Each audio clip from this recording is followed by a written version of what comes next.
नमस्कार और स्वागत है फिर से आप सभी का यूपीएससी करियर पॉइंट के ऑनलाइन प्लेटफॉर्म पे। जैसा कि हम संपूर्ण अपने इतिहास को कवर करने के उद्देश्य से हमने अब तक महमूद गजनवी तक स्टडी कर लिया है। आज की सीरीज में हम उस शख्सियत का या उस शख्सियत से सामना करवाएंगे आप सभी का जिन्होंने भारत के इतिहास में सबसे बड़ा उलटफेर कर दिया, यानी जिनके शासन के, जिनके आक्रमण से, जिनके प्रभाव से भारत के इतिहास में बहुत बड़ा परिवर्तन हो गया। तो आइए हम बात कर रहे हैं मोहम्मद गोरी की, यानी मोहम्मद गोरी के भारत में आने के क्या कारण थे और इन्होंने भारत में आकर क्या क्या परिवर्तन किए, इन्होंने भारत में किस किस प्रकार से किन किन क्रियाओं के पश्चात आक्रमण किए, क्या इतिहास रहा, इनका हम समग्रता के साथ स्टडी करते हैं। तो बात कर रहे हैं मोहम्मद गोरी की कि मोहम्मद गोरी का जो शासन समयावधि थी वो थी 1175 से 1206 ईस्वी तक, यानी 1175 से 1206 ईस्वी तक के टाइमलाइन के अंतर्गत हम मोहम्मद गोरी का भारत में स्टडी करेंगे।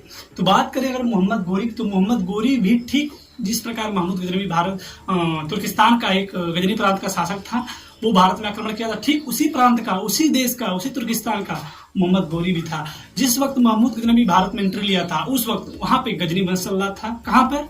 तुर्किस्तान में या तुर्क में। और जब मोहम्मद गोरी भारत में एंट्री लिया तो उस वक्त उसी गजनी प्रांत में गोर वंश चल रहा था, गोर वंश। और गोर वंश में जो इस वंश के मोहम्मद गोरी थे उस वंश का नाम था संसबानी तुर्क। यानी एक क्वेश्चन बन सकता है कि मोहम्मद गोरी जो थे वो किस तुर्क, कौन से तुर्क थे या किस वंश के थे? तो वो थे संसबानी तुर्क। पहला क्वेश्चन आता है मोहम्मद गोरी से रिलेटेड। मोहम्मद गोरी कि सबसे पहले हम स्टार्ट करते हैं कि उन्होंने पहला आक्रमण कैसे किया, किस पॉइंट से किया। तो इनके सबसे पहले आक्रमण के अंदर हम पढ़ते हैं 1175 ईस्वी में फर्स्ट इनका जो आक्रमण था वो था सिंध के मुल्तान पर, जो कि 1175 ईस्वी में हुआ। किया किस पर? करमाथी जात के मुसलमानों पर। यानी इनका सबसे पहला जो अटैक था वो मुसलमानों पर ही था। वो कहाँ के थे? सिंध के मुल्तान क्षेत्र के करमाथी जाति के मुसलमानों पे इन्होंने आक्रमण किया और वहां पे लूटपाट मचा के धन संपदाओं को लूट के गजनी रिटर्न हो गए अपने गोर वंश में। इसके बाद वो सुनते हैं अपने यहाँ कि उन्हीं के ही प्रांत का, उन्हीं के ही वंश का या उन्हीं के क्षेत्र का एक महान शासक जिसका नाम था महमूद गजनवी, वो भारत पे 1717 अटैक किया था और 1717 अटैक किया था। इसी बातों को सुनकर मोहम्मद गोरी भी अटैक करने की उद्देश्य बना था। लेकिन महमूद गजनवी और मोहम्मद गोरी के अटैक में सिर्फ इतना डिफरेंस जान लीजिए कि महमूद गजनवी जिसका जो अटैक हुआ, भारत में जितने भी अटैक्स हुए वो सिर्फ धन संपदाओं को लूटना, मूर्तियों को तोड़ना था, जबकि मोहम्मद गोरी का उद्देश्य था कि तुर्क से पूरे भारत तक विशाल साम्राज्य की स्थापना करना, यानी विशाल साम्राज्य की स्थापना प्लस लूट, एक उद्देश्य था मोहम्मद गोरी का। तो इसी उद्देश्य से इनका जो सेकेंड आक्रमण देखा जाता है वो उन्होंने किया गुजरात में, क्योंकि गुजरात पर एक महमूद गजनवी ने भी किया था 1025 ईस्वी में सोमनाथ के मंदिर पर। तो गुजरात पर आक्रमण किया। उस वक्त गुजरात का जो शासक था वो था भीम द्वितीय, जो कि चालुक्य वंश का था, और इसी को मूलराज द्वितीय के नाम से भी जानते हैं। आपको 2 पॉइंट तैयार करने चाहिए कि महमूद गजनवी जब सोमनाथ मंदिर पर आक्रमण किया था तो उस वक्त उस मंदिर का निर्माण और वहां का शासक कौन था? तो भीम प्रथम थे, जिनको हरा कर वो सोमनाथ मंदिर को लूट लेकर चले गए थे। अगर बात मोहम्मद गोरी करें तो यहाँ भी जब इन्होंने गुजरात पर आक्रमण किया तो उस वक्त भीम द्वितीय थे, जिनको मूलराज द्वितीय के नाम से भी जाना जाता है, और ये भी उसी वंश के थे, चालुक्य डायनेस्टी के, चालुक्य वंश। भीम प्रथम, भीम द्वितीय। भीम प्रथम थे महमूद गजनवी के समय और भीम द्वितीय थे मोहम्मद गोरी के समय। तो इन पे आक्रमण करने के उद्देश्य से चलता है, लेकिन जब इसकी सूचना पाते हैं मूलराज द्वितीय तो क्रॉस अटैक कर देते हैं किस पे? मोहम्मद गोरी पे। और तुरंत जब क्रॉस अटैक होता है तो मोहम्मद गोरी की सेना कमजोर होने के कारण वो रिटर्न होने लगता है। लेकिन पीछा करते करते ये राजस्थान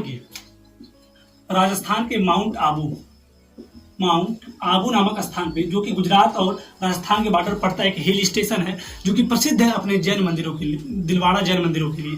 तो वहां पे जाके भीम द्वितीय मोहम्मद गोरी को हराते हैं और लेकिन किसी कारण से उनको प्राणदंड न देते हुए छोड़ देते हैं। और जब यहाँ से मोहम्मद गोरी छूटते हैं तो पहुंचते हैं सीधे कश्मीर, यानी उत्तर भारत में कश्मीर प्रांत में पहुंचते हैं और वहीं पर अपने सत्ता स्थापित करते हैं। कौन? मोहम्मद गोरी। इसके बाद जिस वक्त गुजरात में ये थे, कश्मीर में ये चले गए थे और मोहम्मद गोरी, उसी वक्त दिल्ली, अजमेर और सांभर, राजस्थान का सांभर, एक वंश चला करता था जिस वंश का नाम था चौहान वंश।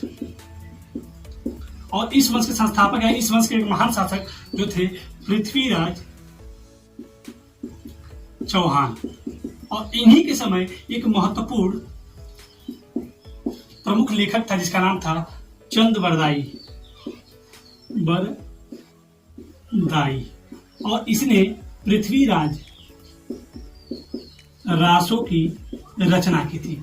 तो देखिए, हमने इसको क्या बताना चाहा कि जब मोहम्मद गोरी चला गया कश्मीर में, यहाँ पे अपना शासन सत्ता स्थापित कर लिया, इसके बाद वो जिस वक्त कश्मीर में शासन कर रहा था उस वक्त भारत में दिल्ली, अजमेर और सांभर पे एक बहुत ही प्रसिद्ध वंश चला करता, जिस वंश का नाम था चौहान वंश, जिसमें एक प्रमुख शासक थे पृथ्वीराज चौहान। और इन्हीं पृथ्वीराज चौहान को राय पिथौरा के नाम से भी जाना जाता है। और इसी के समय इनके मित्र या फिर लेखक थे जो थे चंद्र बरदाई, जिन्होंने पृथ्वीराज रासो में उस वक्त की संपूर्ण घटनाओं का विस्तृत वर्णन किया है। इनके अनुसार और भारतीय इतिहासकारों के अनुसार दो मत हैं पृथ्वीराज चौहान के अंतर्गत। कहा जाता है कि मोहम्मद गोरी बार बार अटैक किया करता था इन स्थानों पे। जब दिल्ली, अजमेर और सांभर पे शासन करते चौहान वंश, तो बार बार मोहम्मद गोरी आक्रमण किया करता था, लेकिन बार बार वो हार जाया करता था। लेकिन बार बार हारने के बाद वो बार बार माफी भी मांग लेता था। और यही क्रम पृथ्वीराज चौहान के द्वारा भी देखने को मिलता है कि बार बार वो माफ भी कर दिया करते थे। पृथ्वीराज रासो में चंद्र बरदाई ने ये कहा कि लगभग 16 टाइम्स अटैक हुए। 16 टाइम्स अटैक हुए किसके द्वारा? मोहम्मद गोरी के द्वारा। और 16 बार वो हार गया और 16 बार भी उसने माफी मांगी और 16 बार भी उसने पृथ्वीराज चौहान ने उनको माफ भी कर दिया। लेकिन अति हो गई 1191 में, जब तराइन का प्रथम युद्ध हुआ। ये था 17वां आक्रमण, जिसको बोलते हैं तराइन का प्रथम युद्ध। इसमें आक्रमण होता है और फिर इसमें मोहम्मद गोरी की हार होती है और फिर वही क्रम की माफी मांगता है, फिर पृथ्वीराज चौहान माफ कर देते हैं। लेकिन अगले ही साल 1192 में जब तराइन का द्वितीय युद्ध होता है,